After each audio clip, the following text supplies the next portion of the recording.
Civ 5 launched with no religion, no ideologies, a paper-thin diplomacy system, and no trading.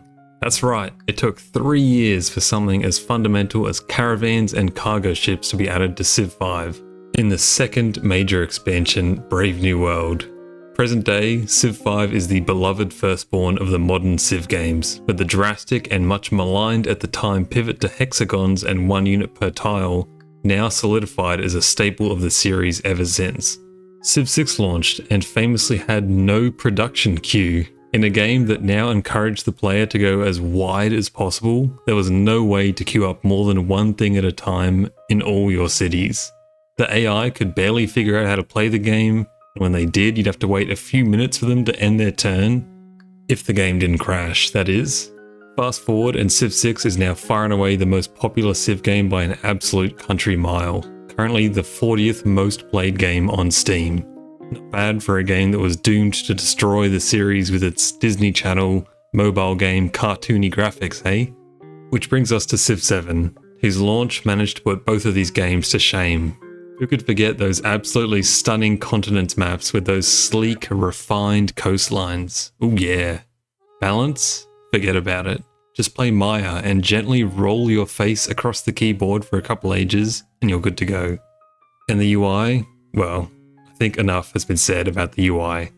This brief history of the modern Civ games at release begs the question, how many more times can Firaxis and 2K get away with this cycle? Can Civ keep releasing subpar games with the promise that one day they'll live up to their vision, especially when that one day could be years down the track? Let's talk about it.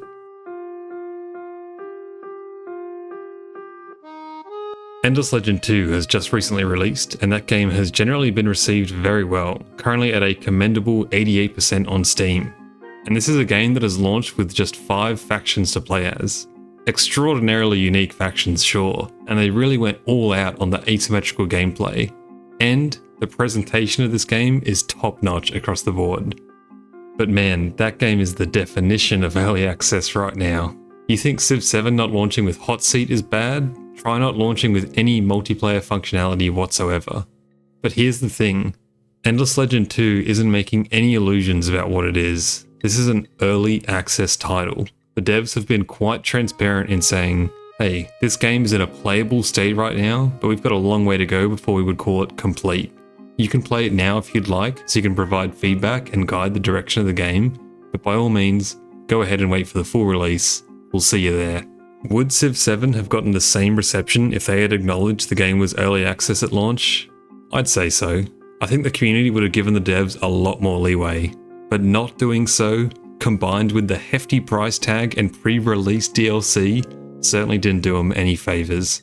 Not to mention they're coming off the back of Civ 6, the absolute titan of 4X strategy games, a game that has had almost a decade in the oven to cook, and frequently goes on sale for a couple bucks in exchange for thousands of hours of entertainment. Or if you keep an eye on the Epic Games Store, where you could have literally gotten the Platinum Edition for free. So yeah, expectations were maybe a little high. Now don't get me wrong, Civ 7 isn't all doom and gloom, especially with patch 1.2.5, which has been extremely well received across the board. The game's future is looking brighter than ever, and I've spoken extensively about the bones of 7 and how I believe it's fundamentally destined to be a fantastic Civ game. The 3-age system and Civ and leader splitting are great moves for the longevity of the game in my opinion. Controversial I know, but the problem is, haven't we been here before? I mean, how many times do we as a community need to wait 3, 4, 5 years before the real version of Civilization arrives? Civ 5 wasn't truly beloved until Brave New World, Civ 6 didn't feel complete until Gathering Storm, and here we are again, staring down the barrel of what looks like another long wait until we get Civ 7 Winds of Discovery, or whatever it's going to be called.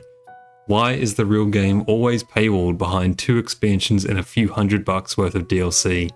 I can't blame anyone who's waiting for Civ 7 to get to that same stage as Civ 6, where they can get the complete edition on sale for a fraction of today's price. Unless you're a content creator that derives income from having the game here and now, why wouldn't you wait? And while Firaxis might be able to afford to keep doing this for now, the rest of the genre isn't standing still. Endless Legend 2 that I mentioned earlier is pushing the boundaries of faction design Old World has carved out its niche with its focus on character-driven politics and a smaller historical window. Now granted, these games do still pale in comparison to Civ in player count. I mean, if you only read the comments on YouTube or Reddit, or God forbid, Facebook, you'd think that Old World was some beloved gem currently dominating the 4X scene with how often people bring it up in the same breath as Civ 7. Now, I'm not hating on Old World, supposedly a good game, but this alleged masterpiece of a game has been sitting pretty comfortably in the triple digits in terms of player count, compared to Civ 7, which consistently has 10 to 15 times the player count of Old World, hovering between 5 to 10,000 daily players, increasing over the last 30 days. So remind me again which of these is an objective, unsalvageable failure that's been rejected by the 4X community. But there's a real risk to Firaxis here. Is the series coasting too much on its legacy while other developers are pushing the genre forward? Civilization, I feel, likes to position itself as the entry point into 4X strategy games. It's the brand name that pulls in hundreds of thousands of players who would never touch Crusader Kings or EU4, for example.